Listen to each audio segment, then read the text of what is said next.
Hey, what's up guys? So in this video, we're going to be talking about natural methods that you can implement pretty much today in order to slow, prevent, and even reverse symptoms of male pattern baldness. So let's go ahead and dive right in. All right, guys, so if you haven't already, I would highly recommend going ahead and checking out my previous video that I did on the true causes of hair loss in men. But just to give you a quick rundown, the conclusion of that video essentially was that a lack of blood sugar regulation is essentially at the root of male pattern baldness. And so in this video in particular, what we're going to do is talk about some of the lifestyle factors that you can address specifically in order to improve blood sugar regulation, as well as some supplements that you can implement in order to improve blood sugar regulation, as well as those hormonal profiles that I was talking about. And so let's go ahead and jump into the first topic that I want to cover, which is again blood sugar regulation. So one of the major things that we have to understand when it comes to blood sugar regulation is that blood sugar does not stay level throughout the day, and essentially what ends up determining whether or not your blood sugar rises or falls is one, the foods that you're eating, and two, kind of like your body's response to those foods. And so, for instance, when an individual consumes, say, 50 grams of carbohydrate, depending on how well their body is able to metabolize that sugar and how insulin sensitive they are, it really determines how well they dispose of that glucose. And so one of the main things to understand when it comes to blood sugar regulation is that the better your body is able to dispose of that glucose, the more stable your blood sugar is going to be. And so the trick really is kind of feeding your body carbohydrates only when it needs it. And I forgot where I picked this up at, but I heard somebody say one time that we should really begin to look at carbohydrates as performance enhancing drugs, simply because of the immense ergogenic aid that comes from carbohydrate consumption, and two, because of the damage that carbohydrates can cause to the body if your body really doesn't utilize those carbohydrates. Now, one of the most practical ways that I have personally found in the research, as well as in my own individual life, is what I would just describe as carb timing. Now, what this comes down to is essentially timing, especially your simple carbohydrate intake. It is extremely important to time the consumption of those carbohydrates around windows of activity. And so what I mean by this is kind of like a typical carbohydrate loading phase before workouts, as well as kind of like an immediate replenishment of those carbohydrates after a workout. And what this does is allows your body to utilize those carbohydrates in a very specific manner and kind of delegate them to muscle tissue in order to replenish glycogen levels, as opposed to using those calories and just storing them as fat. Now, one thing that is important to note here is that your body becomes especially sensitive to insulin at 2 points of the day. One is around activity levels, and so after activity, your body becomes extremely sensitive to insulin in order to get carbohydrates back into the muscle tissue in order to replenish glycogen levels. But your body is also super sensitive to insulin in the morning time or right after a fast. And so when it comes to carbohydrate timing, these are two particular windows that I load my carbohydrates throughout the day. And typically in the morning, I'm especially making sure to get a bunch of complex carbohydrates in my diet because they don't spike your blood sugar as much. Which brings me to my next point, which is that there should be a prioritization of complex carbohydrates in the diet if you are active. Now, I will say that if you are not a super active individual, you can get away with something like a ketogenic diet. However, for those of you that are fairly active and do a bunch of workouts throughout the week, carbohydrates slowly become more and more necessary for individuals like that. But again, it is super important to prioritize those complex carbohydrates, and then also try to pretty much eliminate all simple carbohydrates except for around your window of activity throughout the day. Now, when it comes to supplementation and methods to lower blood sugar, there are a ton of different supplements out there. However, I'm a huge fan of just simple cinnamon. Cinnamon does a fantastic job of actually mimicking insulin in the body and helps to dispose of carbohydrates and blood sugar out of the bloodstream and into relevant tissues. And so pretty much much any carbohydrate-rich meal, I'm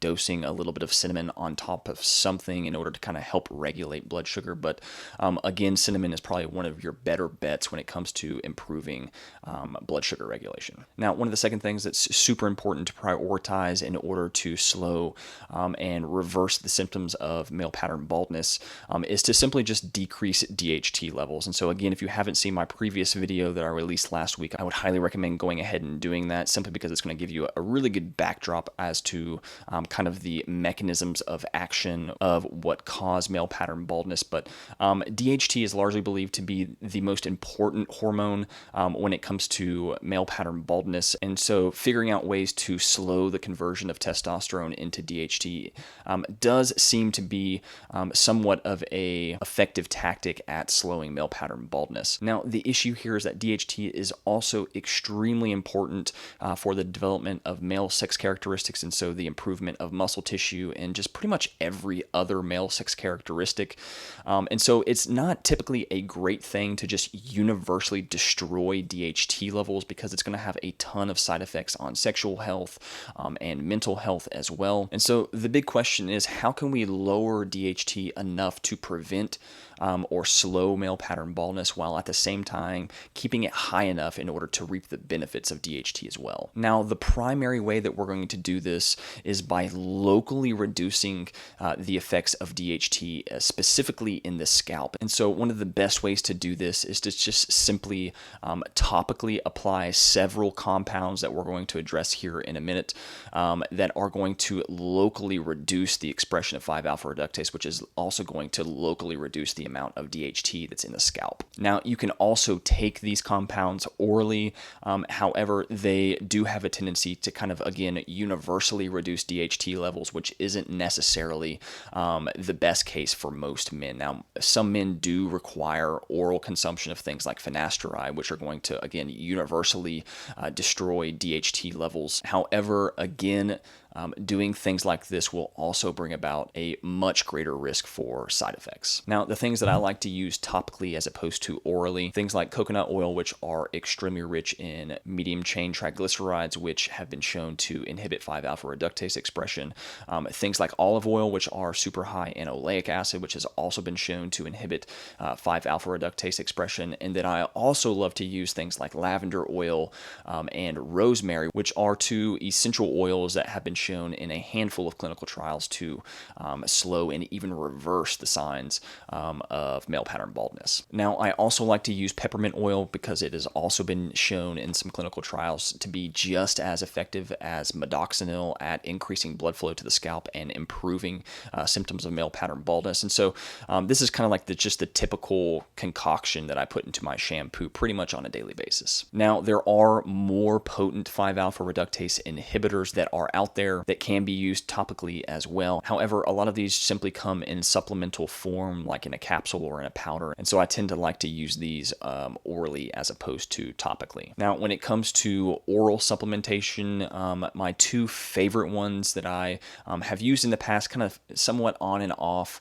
in order to inhibit 5-alpha reductase, is fenugreek and Panax ginseng. Now, these aren't the most potent 5-alpha reductase inhibitors that are out there when it comes to oral supplementation. However, the benefit to fenugreek and Panax ginseng specifically is that they, one, seem to fairly potently reduce 5-alpha reductase expression, but they also seem to be fairly androgenic in nature to some degree. And so, though they are reducing 5-alpha reductase expression, which is typically considered an anti-androgenic pathway, they also seem to be independently of that pathway, seem to be activating some of the androgenic pathways in the body. And so though they seem to inhibit androgenic signaling by inhibiting 5-alpha reductase to some degree, they also seem to stimulate androgenic signaling as well. And so it's kind of like a happy medium of one, inhibiting 5-alpha reductase, but also two, still getting some of the benefits of androgenic signaling from these herbal compounds. Now, if the topical ointment that I had described earlier doesn't work and some of these oral compounds don't work as well, I would graduate from there to consuming things like like saw palmetto, which seems to be the most potent natural 5-alpha reductase inhibitor. However, the research is fairly mixed when it comes to oral supplementation of saw palmetto. Even though it does seem to be a fairly potent 5-alpha reductase inhibitor, there are several different types of 5-alpha reductase in the body, and the research specifically into the reversal of male pattern baldness seems to be fairly conflicting. And so even though saw palmetto is a great compound that you can take in order to inhibit 5-alpha reductase, the research is mixed as to whether or not it will actually be effective at improving symptoms. Now, the third and final thing that I want to talk about super briefly before we end this video is just all the other hormones that are involved in hair loss. Now, again, my previous video, we dove into the research and all of the different hormones that are involved in hair loss. And so what I'm going to end up doing is creating a PDF document with essentially all the different methods and supplements that you can take in order to kind of just overall improve your hormone status towards a direction that's going to, one, inhibit hair loss, but two, just improve overall vitality. These would be things like lowering prolactin, increasing thyroid hormone,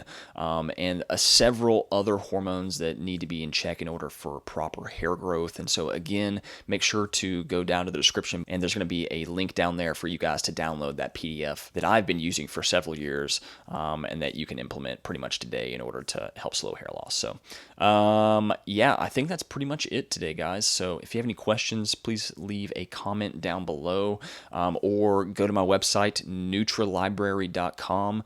You can find my contact information there and shoot me an email, and I'll do my best to respond. But other than that, guys, I will see you guys next time. Thanks so much.